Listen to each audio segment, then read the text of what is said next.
வணக்கம் நண்பர்களே. அண்ணாமலை தமிழ்நாடு பாஜகவினுடைய முன்னாள் தலைவர். சமீபத்தில் அவருக்கு கொடுக்கப்பட்டிருந்த தேர்தல் பொறுப்புகளிலிருந்து அவர் தானாகவே முன்வந்து விலகிக் கொண்டார். அதற்கு பல காரணங்கள் பின்னணியில் சொல்லப்பட்டாலும் அவர் தன்னுடைய தந்தையின் உடல்நலம் சரியில்லாமல் இருக்கிறது, அதற்கு நான் உறுதுணையாக இருக்க வேண்டும், அது என் கடமை என்று சொல்லி தான் விலகினார்.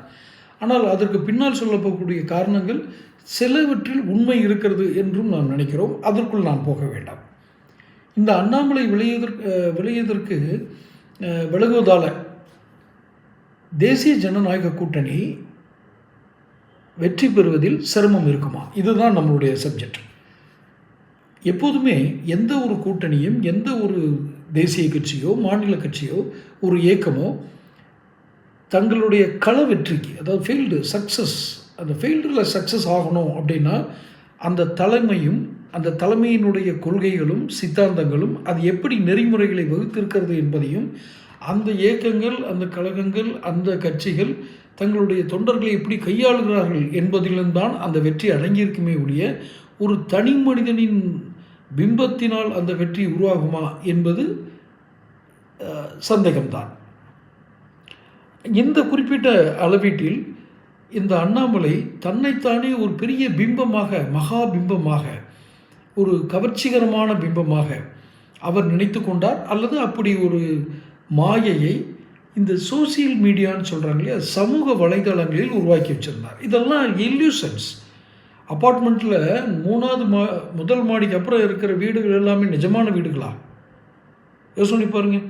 கீழே தரையும் இல்லை, மேலே வானமும் இல்லை. அக்கா நான் அப்பார்ட்மெண்ட்டை குறை சொல்லலை, அவங்க கன்ஸ்ட்ரக்ஷன் தரத்தை பொறுத்தது தான் அது. அந்த நிலத்தோடு காலூன்றி நிற்கிது பார்த்தீங்களா, அது மட்டும்தான் உண்மை. மற்றதெல்லாம் அந்த கட்டிடத்தின் தரத்தை பொறுத்தது. அந்த கட்டிடம் நான் 15வது மாடி அப்படின்னு சொல்கிறதுனால ஒரு மாடிக்கு பெருமையா? தளம் சரியாக இருக்க வேண்டும். அப்படித்தான் அண்ணாமலை என்ற தனி மனிதனுக்கு இங்கு ஒரு பெரிய செல்வாக்கு இருந்தது.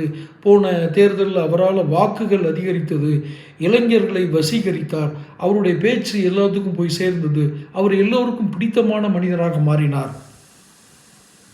அப்படி இருக்கிற மாதிரி எனக்கு தெரியல. இது வேறு ஏதோ ஒரு கணக்கு ஓடி இருக்கு. இப்போ அவர் விலகி இருக்கிறது ஒரு வகையில் அவருக்கும் நல்லது தான். ஏன்னா அவருக்கு இப்போ அவர் இல்லாமையே ஜெயிக்குதா தோக்குதாங்கிறத வச்சு அவருடைய வேல்யூ முடிவாயிடும். ஆனால் ஒரு ஆபத்தும் இருக்குது. இந்த முரட்டு விசுவாசிகள்னு ஒரு கூட்டத்தை வளர்த்து வச்சுருக்காரு. அவங்க என்ன பண்ணுவாங்கன்னா, இந்த முறை எப்படியாவது தோக்கடிச்சிடணும்னு நினச்சி, அதாவது அண்ணாமலை இல்லாமல் இந்த கூட்டணி தோக்கணும்னு நினச்சி வேலை செய்வாங்க. எது நடக்கும்? தொடர்ந்து பேசுவோம். சேனல் சப்ஸ்கிரைப் பண்ணிக்கோங்க.